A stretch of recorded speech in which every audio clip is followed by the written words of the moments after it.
Pessoal, nós hoje vamos começar uma matéria nova, nós vamos estudar isso hoje e na próxima aula.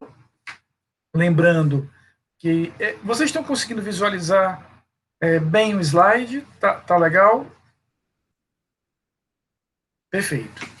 Essa matéria nós vamos começar a ver hoje, nós vamos estudá-la hoje e na próxima quinta-feira, que é a ação penal. Ela não é uma matéria que nós cobraremos na segunda prova. Isso aqui vai ser, a partir daqui, Vinícius, Karen e os demais, vai ser feita a matéria da terceira e última prova lá no começo de junho. Então, para a primeira prova, para a segunda prova, nós iremos finalizar a matéria até a aula passada, que são as prisões. Então, nós vamos estudar a ação penal hoje e na próxima quinta-feira, e na semana que vem, já véspera aí da prova, nós vamos nos dedicar só e somente só a revisar a matéria. Eu vou fazer 2 aulas de revisão com vocês, para que a gente chegue aí bem azeitado, dominando bem, muito seguros, para a segunda prova no comecinho de maio. Então, hoje e quinta-feira vamos tratar de ação penal, semana que vem só e pura revisão, e na primeira semana de maio, vocês sabem, dia 4, dia 6,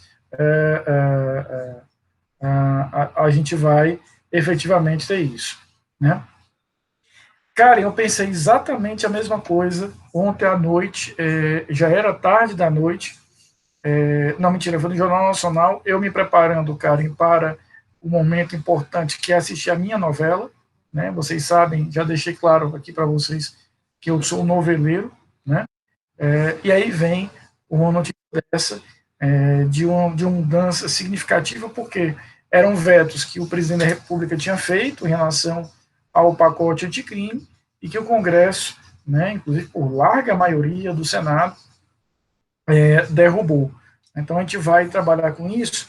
E aí eu estava pensando de ontem para hoje como era a melhor forma de conversar, então eu vou deixar para que a gente, no final da disciplina, já com a matéria vista, a gente volte um pouquinho para tratar esses pontos. Aí eu vou fazer um panorama melhor com vocês do que era o pacote anticrime, do que está valendo, do que não está valendo, do que foi suspenso pelo STF, por exemplo, a questão do juiz das garantias.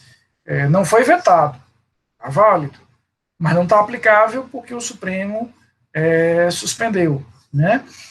Diferente, por exemplo, do aumento de pena que tinha vindo para os crimes contra a honra praticados por redes sociais, né? Que há um aumento aí de 3 vezes quando aquele crime de calúnia, difamação ou injúria é praticado por meio de rede social. O presidente da República tinha vetado e o Congresso ontem derrubou, né? Então, vida de professor de direito penal, o processo penal nunca foi fácil, sobretudo com tantos casos midiáticos e tantas questões, mas a gente vai conversar isso um pouquinho mais na frente, mas foi ótimo você tocar no assunto. Então, queridos, hoje e na quinta-feira a gente conversa sobre ação penal, lembrando que essa matéria não vou cobrar, não será cobrada de vocês na AV2, semana que vem é só e somente só revisão. A gente vai trabalhar só com a revisão na semana que vem, conforme eu tinha prometido a vocês. Eu quero fazer 2 aulas de revisão, uma para que a gente possa resolver questões juntos, né, e a outra para que a gente possa, aí uma aula, como vocês sabem, de tira dúvidas mesmo, para que vocês tragam as dúvidas de vocês. Então a gente vai fazer 2 aulas de revisões, 2 aulas de revisão para a segunda prova, sendo uma delas com a resolução de questões, eu vou mostrar algumas questões para a gente juntos ir resolvendo, e a outra naqueles moldes de uma aulinha mais leve, só de tirar a dúvida de vocês. Estamos combinados? Aí temos a prova no dia 4 e dia 6 de maio, e aí voltamos depois para estudar a última unidade, o último tema que nos faltará, que é o estudo da competência. Então, essa semana, ação penal, semana que vem, revisão, a outra semana, prova, e na outra semana já começamos, lá no dia 11 de maio, começamos na verdade, dia 11 da evolutiva da prova, dia 13 de maio, a gente começa a nossa última unidade, que é a unidade de competência. E aí, finalzinho de maio, a minha ideia é que na última semana de maio a gente esteja terminando o semestre com toda a matéria vista, ficando pendente só a última prova. Está combinada a programação? Ação penal, semana que vem revisão, na outra semana a prova, e na outra a gente começa a última unidade, que é o estudo da competência no processo penal. Muito bem, vocês já estudaram na teoria geral do processo, no semestre passado, o direito de ação. Eu não vou voltar, obviamente, ao direito de ação, rememorar todas aquelas teorias lá do direito de ação. Eu queria voltar aqui apenas algumas ideias principais, alguns pontos que eu considero mais importantes.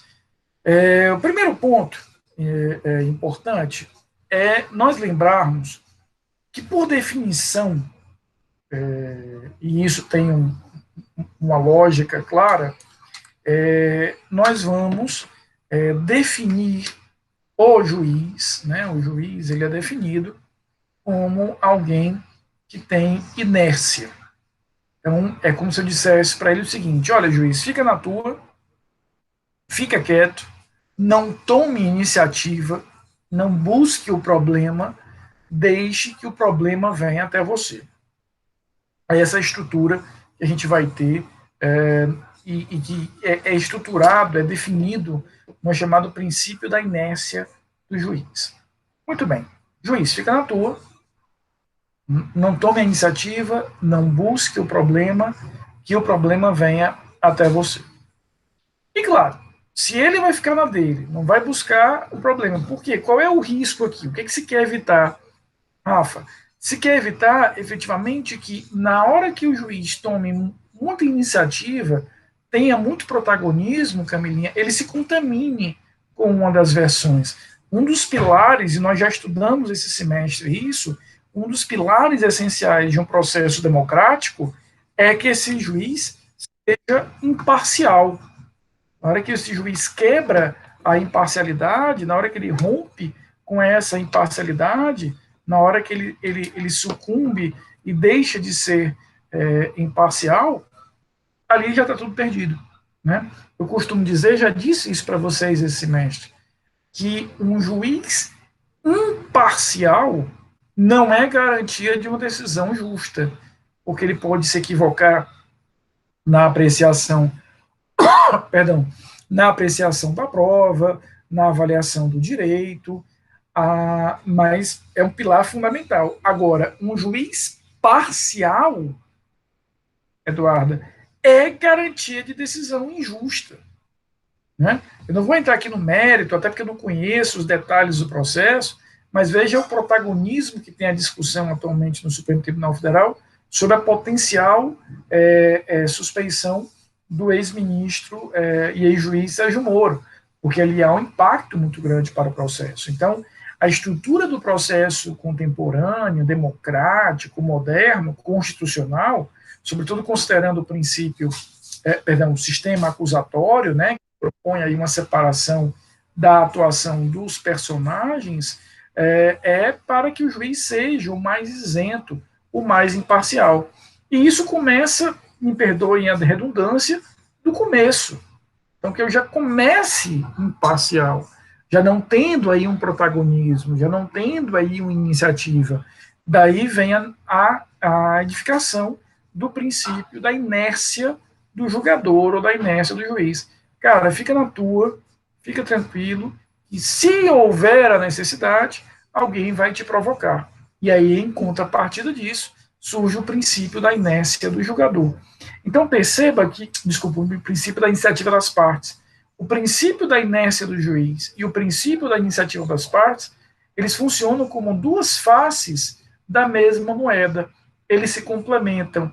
Ao mesmo tempo em que eu digo, juiz, fica na tua, né, não se manifesta, não tome iniciativa, não tenha protagonismo, eu não sei vocês, mas eu tenho uma dificuldade muito grande de lidar com pessoas protagonistas, né?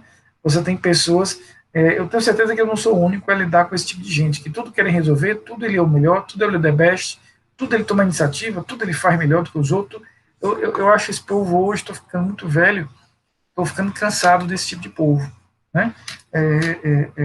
Eu acho que quando você se mostra demais, ou para a gente usar uma expressão bem cearenseis, Camilinha, acaba muito amostrado, né? Eu desconfio, né? Então, essa é a mensagem para o juiz. Juiz, sem protagonismos, sem iniciativa, fica na tua, né? E aí, claro, se o juiz fica na dele, eu preciso de alguém que possa quebrar essa inércia, trazer o problema até o juiz e fazer com que o juiz possa entrar em ação, e aí, pelo princípio decorrente disso, que é o princípio do impulso oficial, desenvolver o processo. Então, a ideia do direito de ação, essa ideia da ação, do exercício da ação, desse protagonismo da parte, surge como um elemento de complementação, né, da ideia da inércia. Repito, são duas faces claramente da mesma moeda. Temos aqui as duas faces da mesma moeda. Agora, o que é importante aqui? Né? É que a gente entenda que a grande discussão, Yuri, que o processo faz, e quando eu falo aqui de processo, Maria Eduarda, eu estou falando de processo em sentido lato, processo penal, processo civil, processo tributário, processo administrativo, é saber a quem eu irei entregar esse determinado direito de ação. Então percebam o seguinte, explicando de uma outra maneira, explicando de uma outra forma. Não há discussão, não há dúvida da existência e da necessidade de criação desse direito de ação. Alguém provocará, alguém terá a iniciativa, alguém poderá quebrar aquela inércia e dizer, juiz, agora o seu trabalho, está aqui o problema na sua frente, está aqui a lide. Isso não há dúvida, não há discussão. O problema que os ramos processuais, todos eles, processo civil, processo penal, processo do trabalho e etc., precisam resolver, Parecinha, é a quem eu vou entregar esse direito de ação. E aqui eu queria separar o meu raciocínio em dois planos. Nos direitos processuais, que instrumentalizam direitos materiais privados, ou seja, nos direitos processuais, que estão a instrumentalizar direitos materiais de natureza privada. Eu estou falando aqui especificamente do processo civil, que instrumentaliza o direito civil, e eu estou falando do processo do trabalho, que instrumentaliza o direito do trabalho. Nesses dois níveis, é relativamente fácil você identificar quem é o dono do direito de ação. Em outras palavras, quem tem legitimidade para agir. Então, nos direitos processuais, que instrumentalizam direitos materiais, repito, é relativamente simples identificar de quem é a legitimidade. Por quê? Porque, regra geral, dada a legitimidade, eu entrego o direito de ação para aquele que tem efetivamente o direito material pretendido. Aqui deixa eu fazer um parênteses, o que eu vou falar é muito básico, é muito superficial, sobretudo para alunos já avançados como vocês. Mas qual é a ideia-chave do processo? Vocês estudaram isso lá na teoria geral do processo. Existe um direito, esse direito é resistido por alguém, há aqui uma pretensão resistida, desta pretensão resistida, Yuri, eu gero o conflito, pronto, formou-se a lide. É isso que o processo vai ter que administrar. Essa aqui, repito, é muito simples, é muito superficial para vocês, que já estão avançados no estudo do processo. Mas é a ideia mais básica que a gente vai ter de relação processual.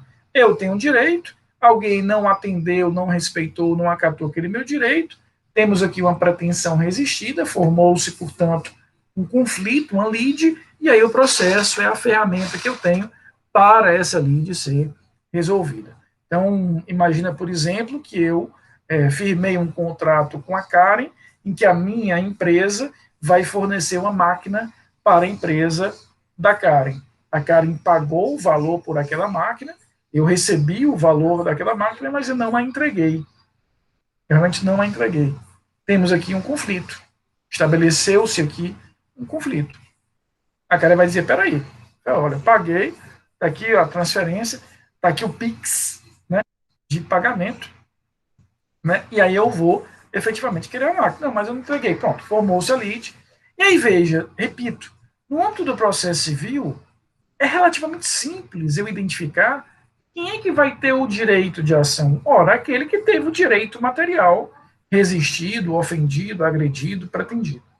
Karen vai ter a legitimidade, nos termos lá do processo civil, para oferecer contra mim uma ação civil, buscando aí a reparação de danos materiais, eventualmente até mesmo a reparação de danos morais, ou seja, todas aquelas estruturas lá do processo civil, especificamente neste exemplo de responsabilidade civil, né? O mesmo raciocínio, em termos gerais, nós temos no processo do trabalho, que instrumentaliza o direito do trabalho. Então, Yuri é empregado da minha empresa, eu demito, não pago as verbas rescisórias, forma-se aqui um conflito, e Yuri vai, né, busca a assessoria muito especializada do meu querido amigo Tarciano, né, Camilinha?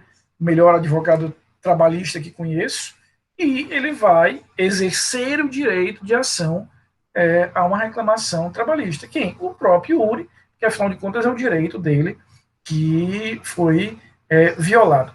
Essa é a lógica do processo, repito, processo civil e do processo do trabalho, que instrumentalizam direitos privados. Claro que lá nos ambientes próprios vocês vão ver que há algumas exceções. Lá no direito do trabalho eu posso ter a substituição por sindicato, né? Posso ter um substituto ali pelo sindicato. No processo civil também tem algumas figuras, por exemplo, associações de consumidor e etc. Mas em regra, quem tem o direito violado vai defender. Quando nós migramos para os ramos processuais que estão a instrumentalizar, Júlio, direitos públicos, o que é que eu tenho aqui na minha cabeça como direito público? O direito administrativo, o direito tributário, o direito penal. Aí a lógica é um pouco mais elaborada. Por exemplo, vou pegar aqui um exemplo que não tem nada a ver com a nossa aula, só para exemplificar, Eduardo, o que eu estou querendo dizer. Minha irmã, tem só uma irmã, mais nova do que eu, ela é procuradora da Fazenda Nacional, especialista lá em direito tributário, e atua em nome da Fazenda Nacional na defesa judicial da União em matéria tributária. Então, veja, ali o que foi que fez a União? Se eu estou discutindo questões tributárias federais, né, quem é dono do direito pretendido é a União. Se eu estiver falando de tributos estaduais, o Estado. Se eu estiver falando de tributos municipais, o município. Mas é aquele ente público. Então, no caso, eu vou entregar àquele ente público o direito de ação. E aí ele vai exercer como ele quiser, do ponto de vista prático, operacional. No caso da União, por exemplo, ela cria a figura da Procuradoria-Geral da Fazenda Nacional, onde os procuradores da Fazenda Nacional vão exercer ali a representação judicial no âmbito do processo tributário, quer eu esteja demandando, União demandando ou sendo demandado. Lá no direito administrativo, a mesma lógica, né? Então, por exemplo, quando um determinado servidor público ingressa com uma ação contra o município para receber lá um valor de uma parcela do salário que não teria sido paga, alguma coisa assim, quem vai atuar é o próprio município. Então, também aqui nos direitos públicos, a gente tem mais ou menos uma lógica muito direta, né? Ou seja, quem vai atuar é a própria União, o próprio Estado, o próprio município. Quando a gente chega, no entanto, no processo penal, aí a gente precisa ter aqui um raciocínio um pouco mais elaborado. Rai. Por quê? Porque no processo penal, o valor que é protegido, o valor que é agredido, o valor que é violado lá no direito material penal não é propriamente o valor da pessoa, nem muito menos o valor do Estado, é um valor da sociedade. Então, vocês estudaram lá em Penal 1, por exemplo, a parte geral do Código Penal. Viram lá o conceito de crime, viram as penas e etc. Em Penal 2, vocês começaram a estudar os crimes em espécie. Em Penal 3, Laricinha, Camila, né, foram minhas alunas, eu acho que Karen também, Penal 3, né, e estudamos também os crimes em espécie. Você deve se recordar das minhas aulas, toda a aula de Penal 3 que a gente via juntos, a primeira coisa que eu dizia era qual era o bem jurídico protegido naquele crime. Então, no homicídio, bem jurídico é a vida. No furto, bem jurídico é o patrimônio. No peculato, bem jurídico é a administração pública. O que é esse tal bem jurídico? É aquele valor que a sociedade entende importante a ponto de merecer a proteção jurídico-penal. Então, veja, a dona, por assim dizer, do direito violado é a própria sociedade. Aqui eu me descolo um pouco daquela lógica do direito processual civil, do direito processual tributário, em que eu vou entregar o direito de agir para o dono do troço. Aqui não. Aqui eu tenho uma lógica um pouco diferente, porque o dono do bem, por assim dizer, é a sociedade como um todo. Claro, aquele homicídio foi do fulano, né? Aquele furto foi do carro do cicrano. Por uma circunstância, naquele momento, aquele bem se materializou em fulano ou cicrano. Mas o bem jurídico pertence à sociedade. Então, qual seria a decorrência natural se nós utilizássemos a mesma lógica que eu acabei de desenvolver com o processo penal, desculpa, com o processo civil, com o processo de trabalho, com o processo tributário e com o processo administrativo? Eu deveria entregar, né, Yuri, ao dono do bem. E quem é o dono do bem? A sociedade. E assim eu faço. A diferença, o único ajuste que eu preciso fazer é que, obviamente, a sociedade é um ente ficcional, impreciso, fluido, abstrato. Eu não tenho como a sociedade exercer aquele direito. Então, o que, que a sociedade faz? Ela vai criar uma instituição que, em nome dela, atuando em nome da coletividade, materializará, operacionalizará aquele direito de ação. Ela vai exercer um serviço público. Essa instituição que a sociedade está criando vai exercer um serviço público. Estou falando do Ministério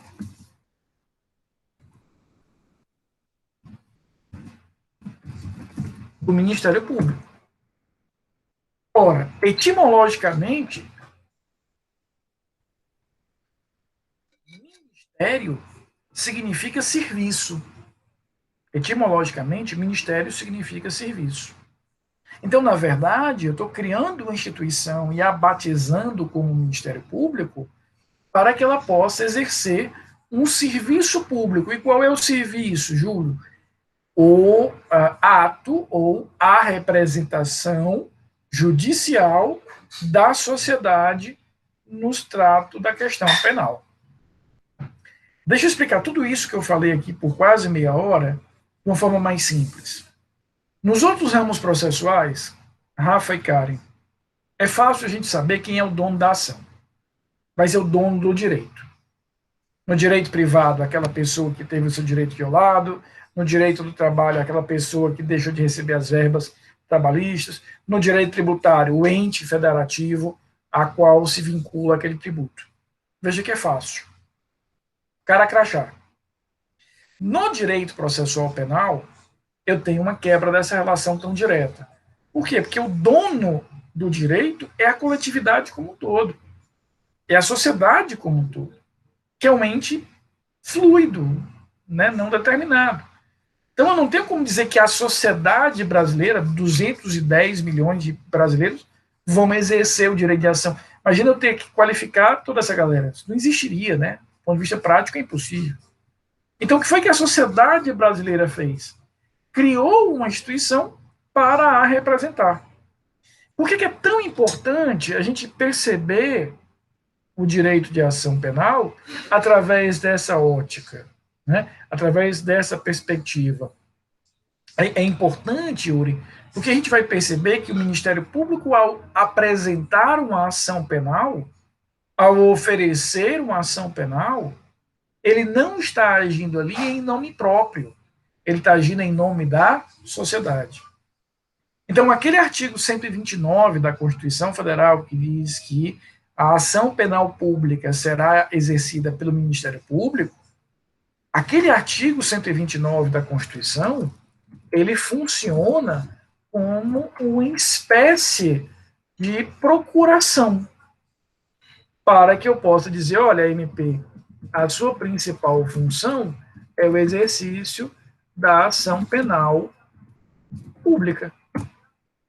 Essa é a função primária que você vai ter. Você foi criado para isso. Claro que depois eu até incorporei, dei uma recheada nas funções do MP. Hoje, vocês sabem que o Ministério Público não apresenta só a ação penal pública. Ele vai ter a legitimidade para apresentar uma ação de improbidade, tratar de direitos difusos e coletivos, ou seja, tem uma gama de outras funções, fazer a fiscalização da atividade policial, cuidar do interesse de menores e de incapazes, lá do direito das famílias e etc.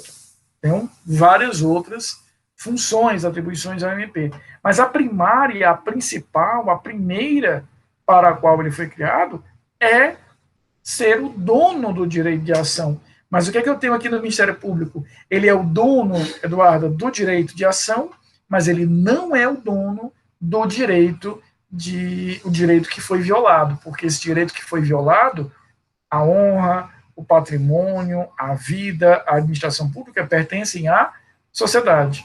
Então, isso aqui já nos traz uma diferença muito grande dos outros modelos de processo, Rafa, porque lá no processo civil, Karen, o que eu tenho? O direito violado pertence ao fulano e é o fulano que oferece a ação. Tem uma identidade aqui entre o dono do direito e o dono da ação. No processo penal, eu tenho uma dissociação.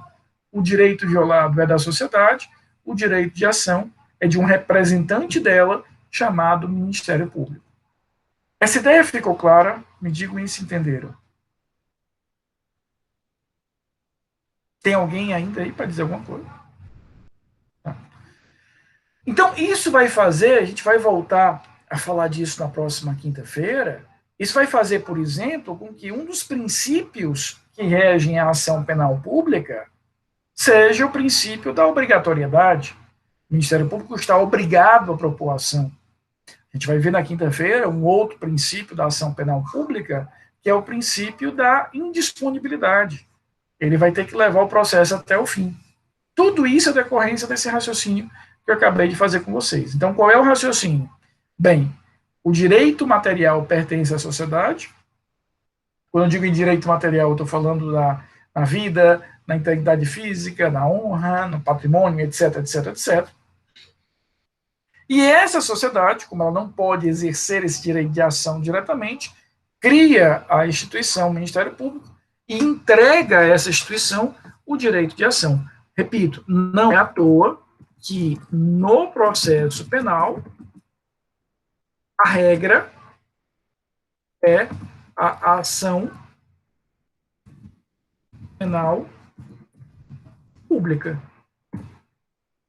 Então, não é à toa, não é coincidência, no âmbito do processo criminal, nós tínhamos como regra a ação penal pública. Por quê? Porque a gente vai ter como ideia primária, primordial, a representação da sociedade, a atuação da sociedade, e já que ela não pode fazer de forma direta, ela cria o Ministério Público e entrega. Pronto, está aqui. Você é o meu procurador. Usando uma linguagem, claro, que alegórica, muito alegórica, é como se eu dissesse, Ministério Público, você é meu advogado. A diferença é que, ao invés de eu outorgar uma procuração escrita ali, Karen, eu coloquei isso lá na Constituição Federal, no artigo 129, inciso 1º. E aqui nós poderíamos encerrar essa lógica da ação penal. Veja, estaria bem redonda aqui essa lógica. Eu não teria, Ana, nenhuma outra dificuldade. O que é que eu teria aqui? Júlia e Júlio. A ideia de que o direito penal é um direito social, o valor protegido pelo direito penal é um valor que interessa e pertence à coletividade. Entreguei a ela o direito de ação, que como ela não podia exercer, ela criou o Ministério Público, delegando a ele essa função. Estava redondo. Só que o processo penal resolve avançar um pouco. E ele vai avançar um pouco por entender, por compreender que definir a ação penal pública como regra, uma ação em que não me importará o que, que a vítima deseja, eu vou processar aquele fato, é uma regra importante, mas não é uma regra que deve ser absoluta. Deixa eu voltar a essa ideia, para que a gente possa fixar o seguinte raciocínio. Do ponto de vista prático, qual é a grande importância, qual é a grande consequência, melhor dizendo, da definição de que a ação penal pública é a regra? Qual é a grande importância disso aqui?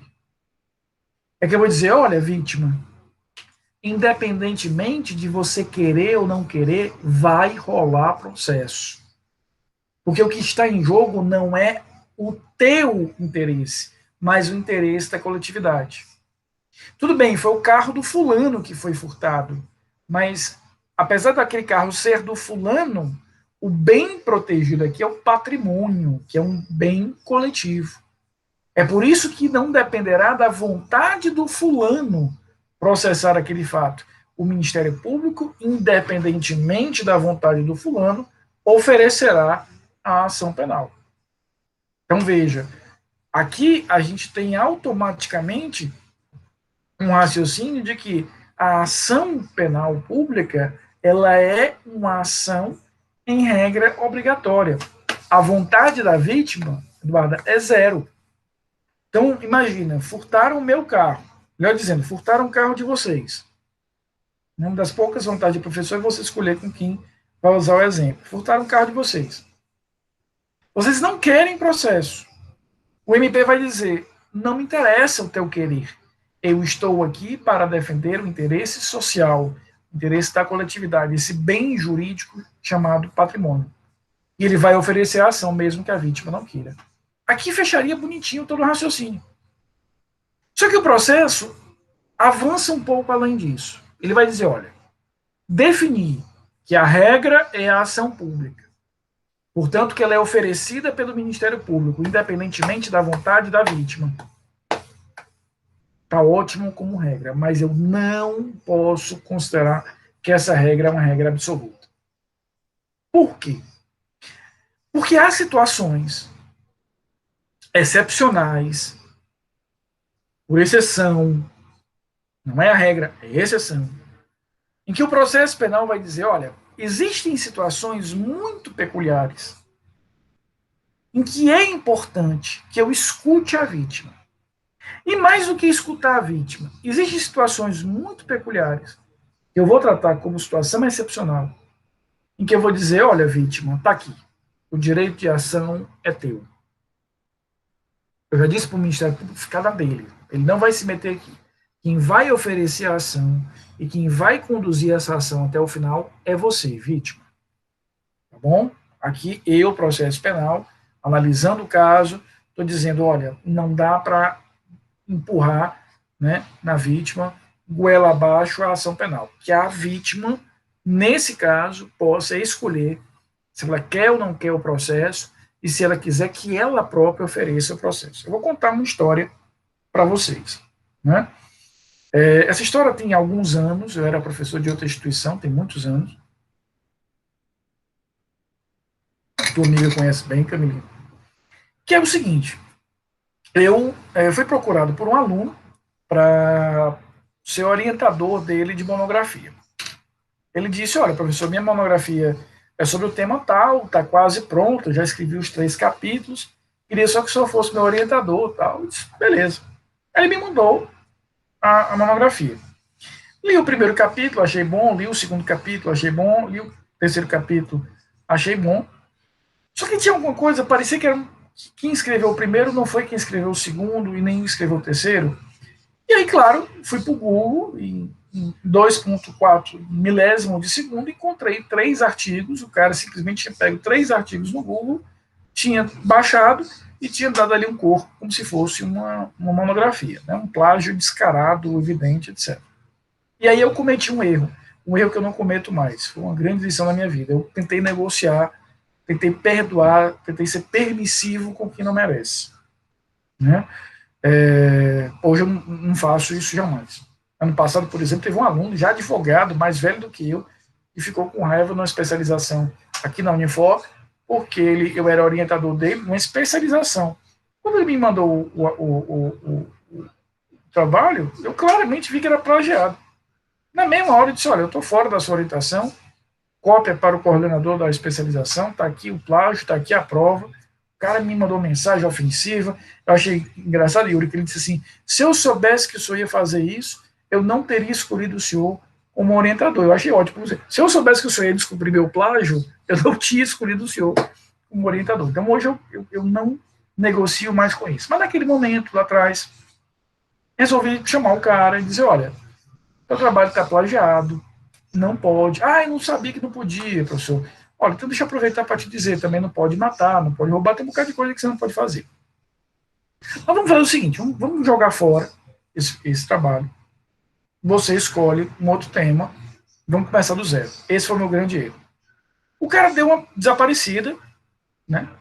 Quando faltava uma semana para a defesa, e essa instituição, repito, não é a Unifor, há muito tempo eu estou fora dela, tinha um raciocínio bizarro, eu não tenho ideia como é que está lá hoje, há muitos anos eu saí dela, que a defesa de monografia era um direito do aluno. É uma lógica diferente da Universidade de Fortaleza, felizmente. Na Unifor, da graduação ao doutorado, para você fazer a sua defesa, o seu orientador tem que expressamente autorizar. Lá não, o aluno tinha o direito de, independente da vontade do orientador, defender. Não faltava uma semana para a data marcada, Rafa, o cara me manda um trabalho. Eu digo, olha, esse trabalho eu não orientei. Não posso dizer que eu sou orientador de um trabalho que recebi uma semana antes. Tive que ir para a banca, repito, porque era uma imposição da instituição. No dia da banca, um dos colegas que estava na banca comigo, eram 2 professores de processo penal, amigos meus, me chamou antes e disse, olha, Rafa, esse trabalho aqui está plagiado, está aqui o artigo. Ou seja, o cara tinha voltado a plagiar. Disse, não, vamos para a defesa. Vamos ver o quê. Ninguém na defesa nem falou em plágio. Vamos ver o que ele tem a dizer. Claro que ele não sabia nada, né? Era um trabalho, por exemplo, lembra que esse segundo trabalho dele era sobre legítima defesa, e ele não sabia, Eduardo, a diferença de legítima defesa para a necessidade, que isso foi perguntado para ele. Foi reprovado na defesa, repito, nem se falou em plágio, foi reprovado porque ele não sabia nada daquilo. Encerrei o assunto, fui para casa. Na semana seguinte, quando eu cheguei à faculdade, a coordenadora me chamou, uma pessoa muito educada, muito gentil, hoje ela é professora da Federal. Fui à sala dela. Quando eu entrei na sala dela, ela disse assim: Oi, Rafa, fique calmo. Eu não sei vocês. Quando a gente escuta essa frase, até um segundo antes, você estava super calmo, eu estava tranquilaço. Mas na hora que você escuta, fique calmo, você já começa a suar, né? Já não dá para ficar calmo, né? Em resumo, o cara tinha feito um requerimento, um recurso, dirigido à direção da faculdade, dizendo, entre outras coisas, que eu era um cara despreparado. Na época eu não tinha feito meu mestrado ainda, dizendo que eu não tinha mestrado nem doutorado, nem nunca ia ter, que eu não tinha capacidade de fazer esses cursos, que eu tinha inveja dele, porque ele já tinha uma vaga de doutorado aprovada na Itália, eu não sei como é que ele ia fazer um doutorado sem passar por um mestrado, mas aí ele dizia, né? E que eu tinha articulado, junto com a banca dos outros professores e com a coordenação do curso, fazer aquilo ali, né, para prejudicá-lo, porque ele na turma era conhecido como uma pessoa muito inteligente, inclusive o apelido dele na turma era Savigny, porque ele era entendido como um grande pensador do direito, mentira, ou frescava com ele chamando de Savigny, e por aí vai. E que queria de ser aprovado no trabalho, queria que eu fosse demitido da faculdade, 500 pedidos. Minha primeira vontade, Júlio, quando eu li aquilo, foi quebrar o nariz dele, né? Dar um murro, ver o mel descendo assim e dar por resolvido. Né? Fiquei doido mesmo, porque sou muito rigoroso comigo, nos meus deveres profissionais, vocês me conhecem bem, o quanto eu sou dedicado, né? Tento ajudar ao máximo, tento ser ali muito, muito sério, muito reto. Então, poxa, eu tinha feito tudo que eu tinha que ter feito. O cara plagiou 2 vezes e eu ainda era culpado. Né? Eu liguei para um amigo meu, advogado, criminalista, disse, cara, eu quero processar esse cara criminal e civilmente. Ele fez um crime de injúria. Né? Ele disse que eu era despreparado, que eu era invejoso, que eu era desqualificado e por aí vai. E aí o meu amigo disse o seguinte, Rafael, fica tranquilo, Rafa, eu sou teu advogado, claro que eu vou apresentar. Agora, esfria a cabeça um pouquinho. Desacelera, é chato, você tem razão, mas deixa eu só te falar uma coisa. Desse evento aí, quem é que sabe? A direção da faculdade, a coordenação da faculdade, a banca ali e você. E todo mundo sabe quem é você e sabe quem é ele. Se você oferece uma ação penal contra esse aluno, e uma ação civil, mas sobretudo a ação penal, você vai perder o controle, se torna público, todo mundo vai dizer, mas como é que pode o professor processando o aluno, se o aluno falou isso é porque ele tinha que ter alguma razão, não sei o quê. Vale a pena para ti esse tipo de exposição? Talvez o processo lhe desgaste mais do que o crime. Porque não havia dúvida que o crime aconteceu, estava escrito e assinado pelo cara, pelo tal Savigny, né? Não dá para você abstrair isso. E aí o sangue foi esfriando e tal. Ele disse, mas ele tem razão. Depois eu liguei para ele, agradeci muito a importância de você ter uma pessoa, às vezes, ali para esfriar a temperatura. Essa minha história toda, que, repito, é muito real mesmo. É só para dizer o seguinte, nesse caso, o direito penal, ele me dá o direito de escolher se eu quero ou não quero o processo. Porque neste caso, estou falando especificamente dos crimes de ação penal, dos crimes de contra a honra, a ação penal é privada. Exatamente, Camilinha, como é importante, né, a gente ter esse tipo de coisa. Dá uma acalmada e é natural. Quem está fora do problema tende a ter uma visão um pouco mais fria, né, menos emocional. Daí a importância, por exemplo, do advogado técnico de dizer, olha, isso aqui não rola, isso aqui rola. Então veja, onde é que eu quero chegar com essa história toda? Tudo bem, a regra é a ação pública, onde a vontade da vítima em nada importa, em nada interessa. Porém, em situações excepcionais, pontuais, que a lei vai dizer quais são, aqui é um ponto importante, Rai, a lei vai dizer quais são, por exemplo, nos crimes contra a honra, o que é que nós vamos ter? A gente vai para o Código Penal e lá está escrito, procede-se mediante ação penal privada. Até para facilitar a linguagem, o Código de Processo Penal faz o seguinte, a ação penal pública, ela é apresentada através da denúncia, que é a petição inicial da ação penal pública. A ação penal privada, ela vai ser apresentada através da queixa-crime. Então, o direito penal e o direito processual penal, Rafa, batizou com o nome próprio.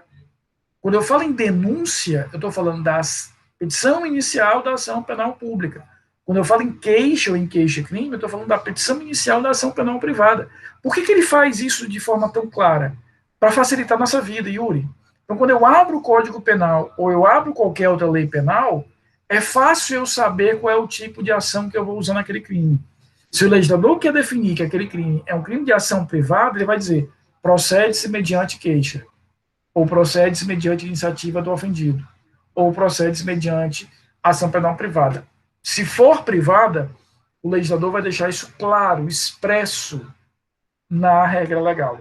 Agora, se eu abro o Código Penal, se você for, por exemplo, agora lá para o artigo 121, que trata do homicídio, você vai ver que não tem nada escrito, nenhum parágrafo, nenhum inciso, nenhuma linha sobre a natureza da ação penal. Quando eu não encontro nenhuma referência sobre a ação penal, o que eu tenho que entender? Que ali eu vou aplicar a regra. E qual é a regra? A ação penal pública manejada pelo Ministério Público, ou seja, uma ação penal pública incondicionada. Então, essa é a primeira premissa que eu quero firmar na cabeça de vocês. Se eu abro a lei penal, quer seja o Código Penal ou qualquer outra, e eu não encontro nenhuma referência sobre a natureza da ação penal, eu deduzo que a ação penal ela é pública. Se eu encontrar ali, procede-se mediante queixa, procede-se mediante iniciativa da parte, procede-se mediante ação penal privada, é porque expressamente o legislador está marcando que aquela ação penal será privada naquele caso. Está aqui, estão comigo? Então veja, regra, ação pública, oferecida pelo Ministério Público através de uma petição chamada denúncia. Exceção vai estar expressamente prevista na lei, ação privada, oferecida pelo próprio ofendido através de advogado, através de uma petição chamada queixa-crime. Essa é a dualidade que eu quero que vocês tenham na cabeça agora. O processo penal, no entanto, avança um pouco mais. E ele vai dizer, olha, eu já defini aqui os polos. Ação penal pública, regra, um polo. Ação penal privada, exceção, o outro polo. Aí ele avança um pouco mais para definir, Júlio, o que eu costumo chamar que é uma espécie de meio termo, que é a chamada ação penal pública condicionada. Veja, a ação penal pública condicionada, está bem aqui ó, nesse slide, ela é uma espécie de ação pública. A ação condicionada é uma espécie de ação pública. Mas, qual é a característica? A ação penal pública condicionada, ela tem algo em comum com a ação privada. Qual é o ponto em comum? Só vai existir processo, só vai rolar processo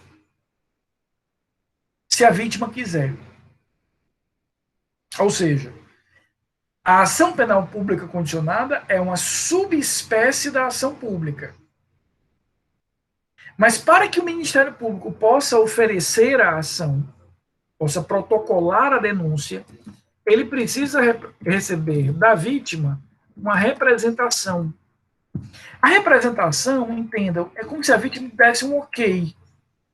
Fosse até o Ministério Público e dissesse, Ministério Público, você pode processar. É o que a gente encontra, por exemplo, no artigo 156 do Código Penal. Crime de furto de coisa comum. O João e o José são sócios. O João roubou dinheiro furtou dinheiro da empresa. Aquele processo só existirá, segundo o artigo 156 do Código Penal, se o José, que é o outro sócio lesado, representar ao Ministério Público. Em outras palavras, deram um ok. Então, veja, a ação condicionada, ela é espécie de ação pública, portanto, manejada pelo Ministério Público, oferecida pelo Ministério Público através de uma denúncia ou de uma queixa. Desculpa, através de uma denúncia. Agora, ela tem um ponto de contato entre a ação privada. Qual é? Tanto na ação privada quanto na condicionada, o processo só existe se a vítima quiser. Qual é a diferença? Na ação privada, aqui embaixo, o processo é todo da vítima. A vítima vai ter que contratar um advogado, vai ter que otorgar uma procuração a um advogado, aquele advogado é que vai oferecer a ação através da queixa. Na ação condicionada, por isso que ela está ali no meio do caminho, eu tenho uma ação que é pública, essa ação ela é pública, ela é efetivamente pública, porém condicionada, ou seja, vinculada, amarrada à representação da vítima, ou seja, que a vítima diga, pode processar, eu autorizo que você processe.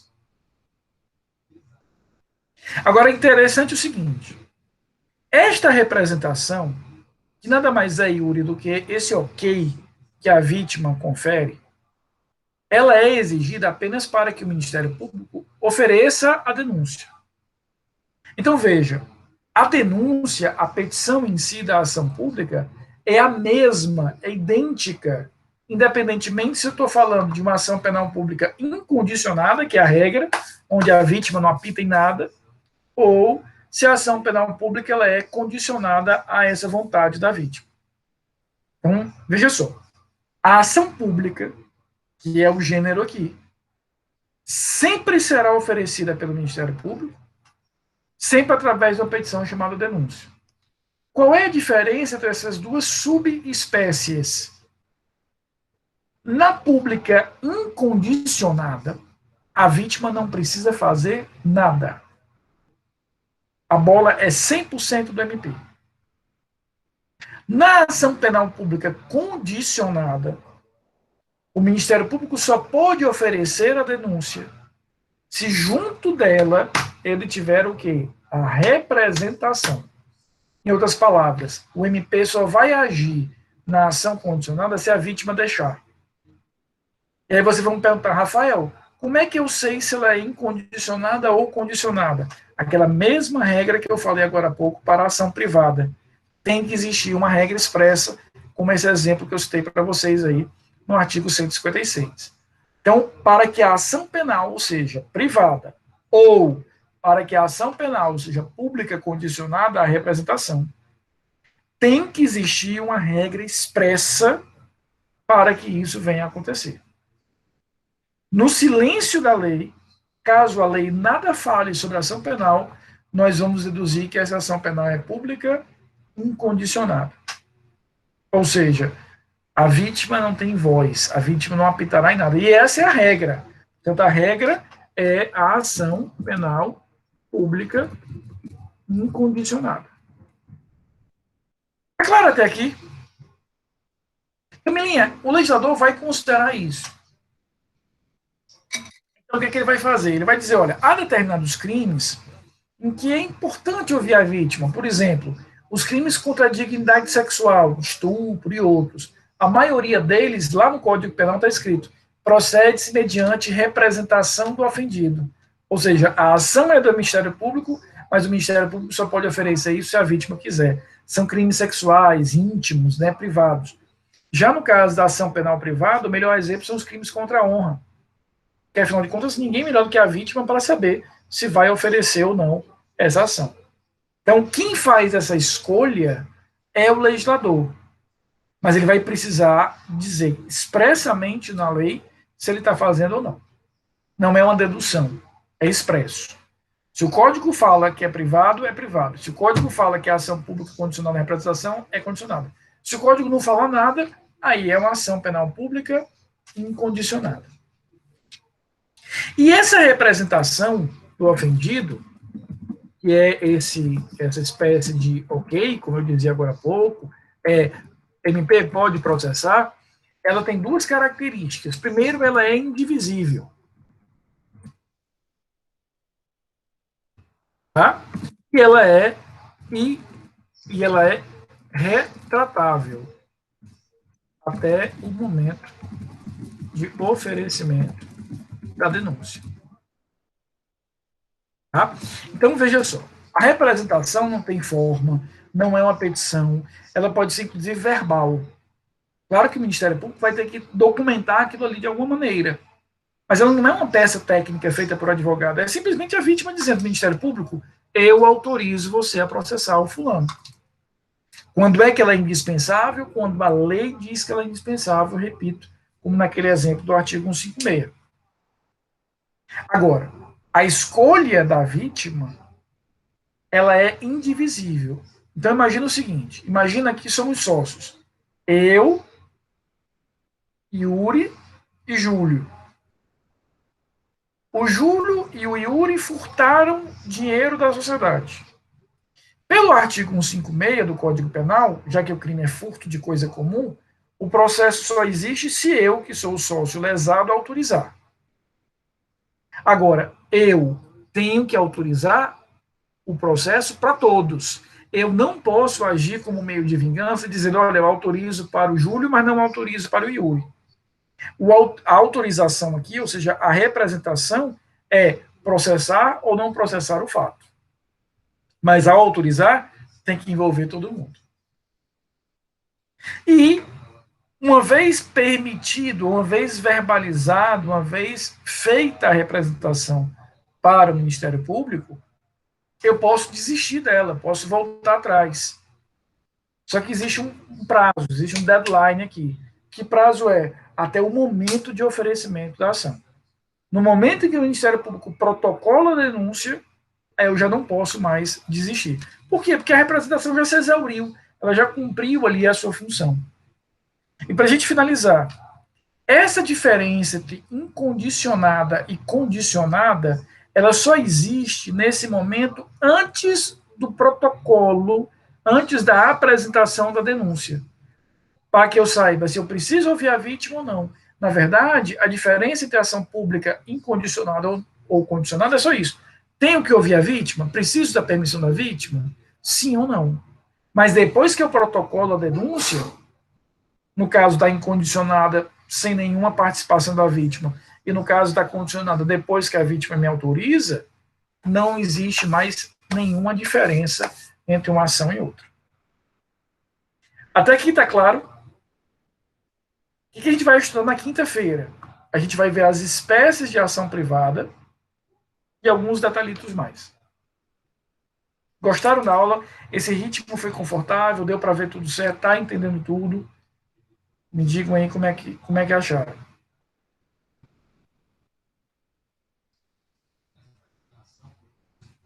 Só fazer aqui a chamada rapidinho.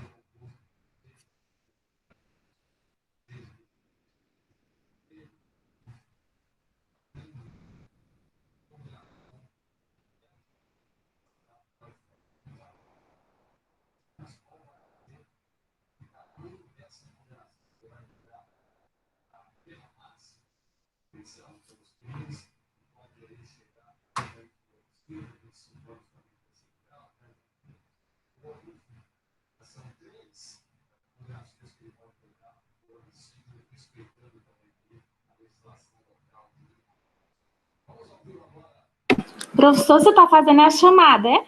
É, sim, senhora. Obrigada. Eu faço aqui pelo nomezinho de vocês.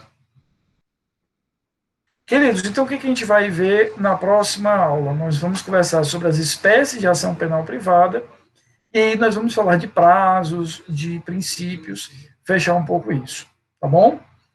Um ótimo feriado para vocês amanhã, descansem, fiquem bem e a gente se encontra, se Deus quiser, na próxima quinta-feira. Obrigada, professor, você também. Nada, querida, até quinta.